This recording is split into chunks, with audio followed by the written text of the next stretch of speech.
Do you feel crammed in your current house, or maybe you're dreaming of a better location, better schools for your children, a bigger backyard, or maybe on the opposite end, you're ready to downsize and you have too much house and just want to simplify life?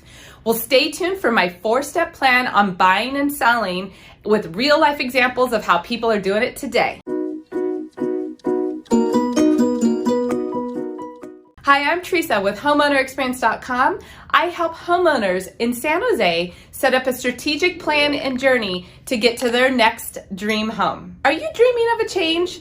Well, today we're going to address 4 key steps to getting you through the process of buying and selling at the same time. So how do you do it? It's overwhelming, it feels complicated, but life transitions happen. Your family's growing, you're an empty nester, maybe you just have dreams of a better location and a better property. Or maybe like many people this year with COVID-19, you're all working from home and you just need more space. So let's talk about how you can make that transition. Step number 1 is focus on your goals.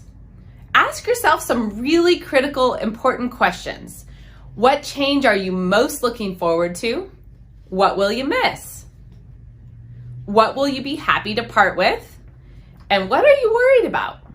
These are all really important questions to address and understand as part of the moving and transition process. Moving to a new home while selling can feel like a very complicated task, so it's really important you're very clear on your goals and objectives to make that happen. Step number 2, understand your finances. In order to really know what options you have, you need to understand how much home you can afford, where is your down payment coming from?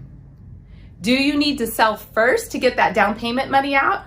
Or maybe can you get a home equity line to use that money as a down payment for your purchase? And how much of a monthly payment can you afford? Can you afford your current house plus a new house? These are all really important factors to understand so that you know what your true options are for making the transition.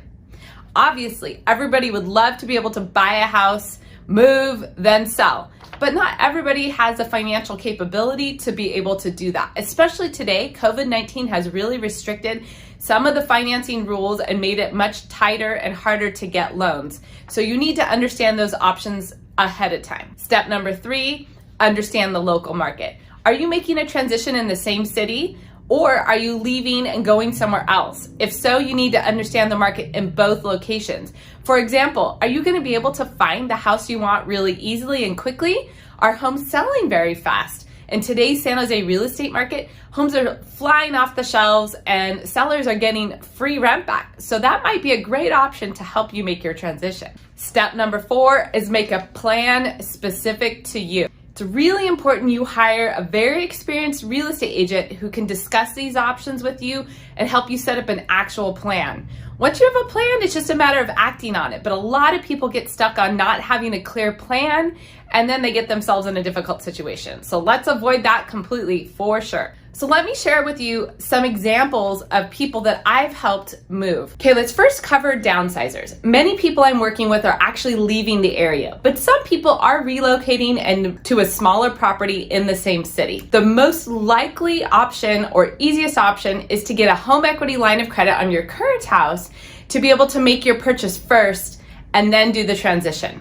But if you're fully retired and don't have a lot of retirement income, that might not work for you. So you might have to sell first. One of the ways I encourage people to do that is to rent your home or at least travel for a couple of weeks while your property is on the market. That allows flexibility for buyers to get in and see your property and minimizes the interruptions to you while you're at home. Now let's talk about move-up buyers. So move-up buyers, it really of course depends on all your different financial options. There's 4 main categories I'm gonna say for move-up buyers, and these are dependent on your financial ability. So the first one is of course the most ideal. If you can afford to buy first, do that. If you're making an upgrade, lots of times that's hard depending on how much equity you have in your home and where your down payment funds are coming from. The home equity line of credit is a great option for down payment funds, but a lot of people, it's going to be a little bit tight financially to have a home equity line payment and the new mortgage loan plus your existing mortgage. So it's probably more likely that option 2 is going to be into play. That's going to be live in the house while you sell it and get rent back to help you make the purchase. Now, living in the house while you sell it with everybody home, kids home, everyone working from home is very difficult. So there's a couple ways to do that. I use some tools that will help schedule times for buyers to see it that are convenient for you.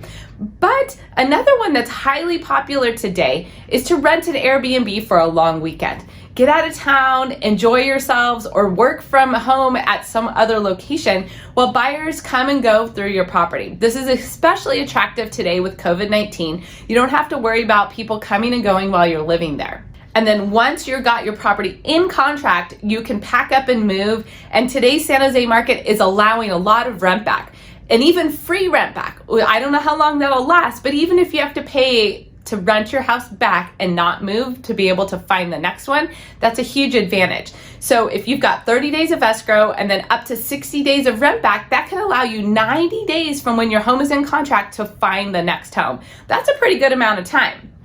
And if you still feel like that's just too much pressure, the fourth option is going to be renting a place and completely moving out of your current home and just understanding that you're going to have an expense of renting to allow the flexibility to find the right next property.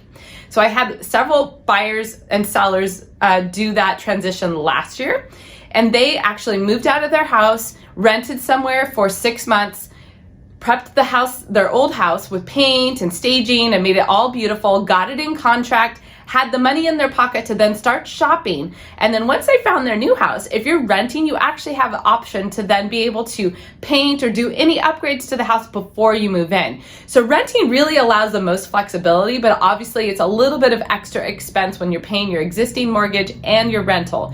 But honestly, it's a little bit cheaper than having a home equity line and 2 mortgages and some of these other options. So those are ways that people are doing that transition today. To really talk through the different options, definitely reach out to me so we can set up a custom plan for you. Watch next how to prepare your home for sale, and then reach out. You can get some questions to download, questions to ask a listing agent, as well as San Jose recommended lenders, because that's a really critical step to understand before you make your transition.